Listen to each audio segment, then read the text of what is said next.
This is how to get a job if you were laid off. And firstly, I just want to say that I'm very sorry that this happened to you, but it is normally purely just a function of a recession, a down economy, or maybe even your company's financial performance. It is not a reflection on you and your capabilities. It does not mean that you are not good at your job. Even the biggest, most successful companies today can fail, and no one's job is truly safe, even executives. So don't worry, by the end of this video, you're gonna have all the tips you need to get your next job right away. Very important though, don't click away. Make sure that you listen to this part of the video. Everything that I'm gonna cover in this video is super time sensitive. You cannot take a break when you have been laid off and you need to get a new job. I know this happens all the time, and I'm not trying to be insensitive, and I know they can be mentally and physically and emotionally taxing when it happens, but I promise you this is the most important thing. This is super time sensitive. Everybody always likes to take a break after they've been laid off because they feel like they've been working so hard and they were gonna get burnt out anyways. This is all time sensitive. Every day that you are not applying these tips, every day that you do not have a new job offer is another job that is being taken by one of your colleagues who was also laid off, or maybe even some of the other thousands of people that are also being laid off right now. So if you need a break, take the break, move your start date out a month so you can take that vacation after you get the job offer. Do not sit around and do not wait.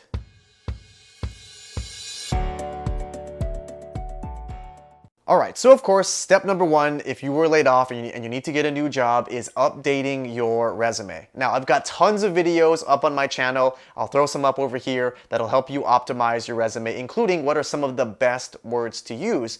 But the really big and most common question that I always get from my clients is, should I put on my resume that I was laid off? Now, legally, you don't have to disclaim that you were laid off when you are updating and writing your resume, but when you put that your employment for your recent job ended in 2022, employers are going to wonder what happened. But the biggest thing here is that you should not lie. Do not show or make it look like on your resume that you are still employed when you are not.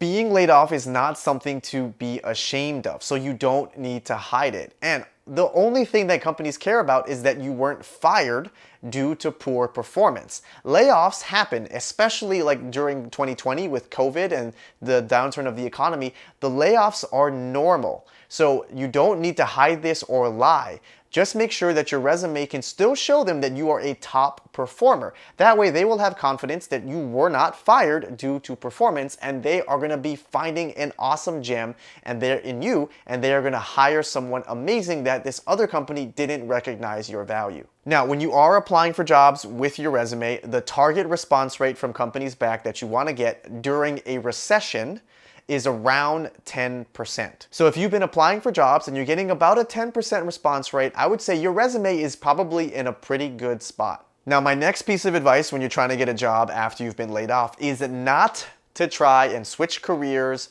right now.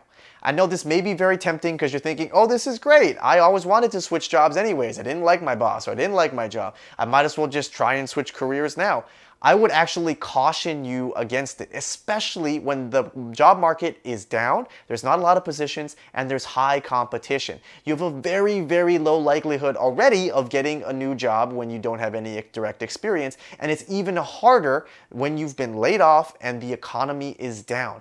You have to think about it from the employer's perspective, right? Why would they take a chance and hire someone who doesn't really have the direct skills or experience or accomplishments that they need for a specific job when they can just hire one of these other hundreds of applicants that are applying, because everybody or lots of people have been laid off. So you need to think about supply and demand here. This is not the best time to switch careers. The next piece of advice is that you should subscribe to the CareerShakers YouTube channel down below if you haven't already, or share this with a friend or some coworkers and colleagues who unfortunately were laid off, because we can all help each other get a new job right away. All right, next, when you are searching for a job after a layoff, you need to understand that your job search will take 2 to 3 times longer when the economy is down and where there's not a lot of opportunities in the job market. So don't be discouraged. It can be very difficult when you're sending out hundreds of resumes and not getting that many responses, but you need to recognize that this is a function of the economy. It is not a reflection of your character and your capabilities. So just make sure that you are creating yourself enough of a buffer and a timeline and managing your finances, knowing or expecting that your job search will take 2 to 3 times longer when the economy is down.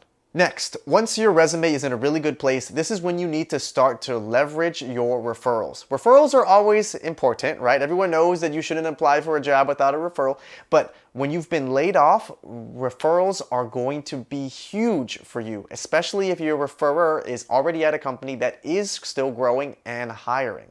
This is the best way to get your foot in the door when they're looking at hundreds of resumes of other people who have been laid off in the same exact job as you. So, assuming you've been properly networking this whole time, now is the time to call in those networking favors. Now, if you haven't been doing that great of a job networking and maintaining relationships with people, just start to reach out now. It's never too late. And make sure you lead with empathy. And first, try to find a way to help them before asking them to help you and give you a referral. Try to add value to them first before asking for something, because no one wants to feel used. But make sure you are networking and asking and getting these referrals as soon as possible. Do not wait, because if you have people in your network who some of your colleagues probably have in their network and you were all laid off at the same time, everyone's going to be calling in their favors, asking for referrals right away. So do not drag your feet.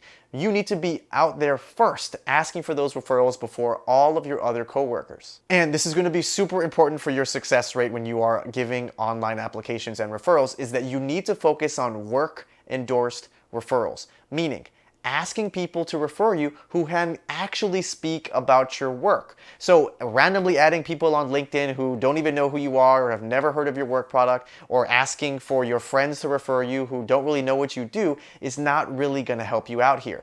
You need to get referrals from people who can speak very highly and positively about your work in detail. Think about people who can say, wow, this person is so good at their job, you need to interview them.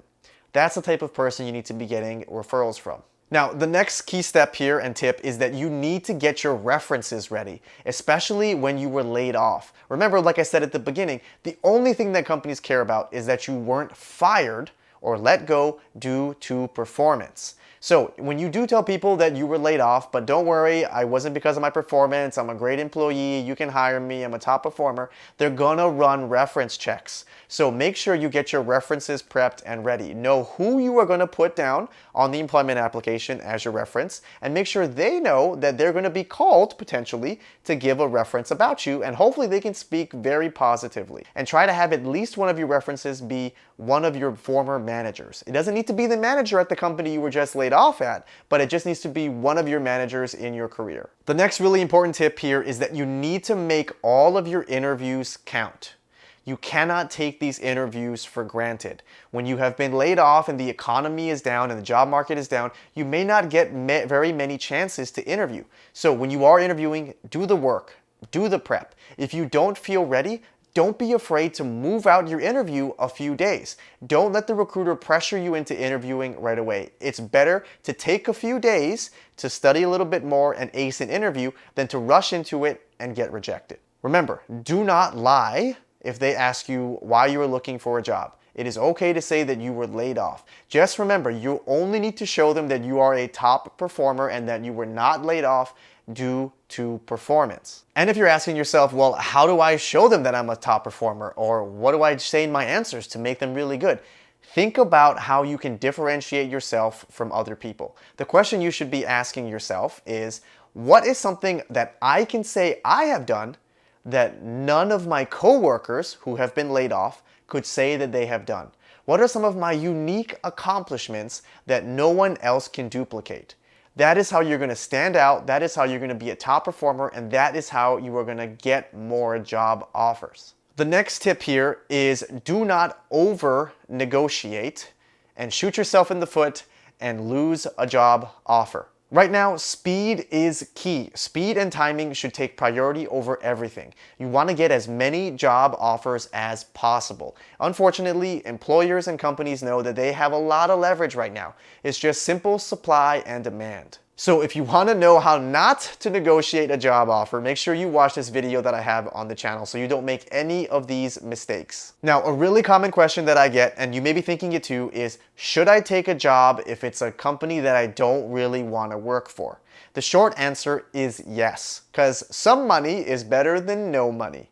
And if you are working at this company and you end up getting another job offer or a better job offer at another company that you really want to work for, no one will blame you for leaving there in a short period of time and going and working at a better place, especially when the economy is down. No one will harp you for doing what's best for you and your family. Plus, if you work at an at-will state, you can totally change employers whenever you want. The only state that is not at will is Montana. So as long as you aren't working or living there, you should have no problem taking a better job offer and you don't need to feel bad about it. And no one is going to blame you, especially recruiters. Now, this leads me to my next tip, which is that you should be targeting the top tier companies in your industry and in your space first. These are the first companies that you should be applying and interviewing for.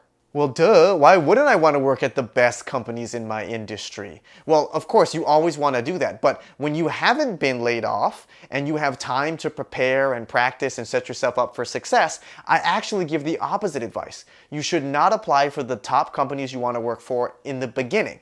You should get some practice, get some other job offers so you can negotiate your position with, and then apply for the companies that you really want to work for. In this case, if you've been laid off, you need to target these companies first, especially if they're growing and hiring, because when they run out of headcount, you won't have any jobs left. And when you do secure your first job offer, don't be afraid to push out the start date a little bit.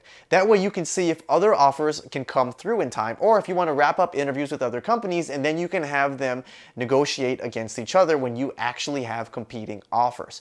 You don't need to rush into a start date. Just rush into getting a job, and then you can take your vacation and your mental health break after you get your job secured. Okay, so now you have all the tips you need to get a new job if you've unfortunately been laid off. And as a part of the CareerShakers community, we're going to do everything that we can to support you. So comment down below what other videos you want us to make or how the community can help you. Don't be afraid to ask for help. I really appreciate all of you for taking the time to watch this video. I'm going to do everything that I can to help you get a new job, and you're going to find a company that's going to really value you. So hang in there, don't give up, and we're going to do everything that we can.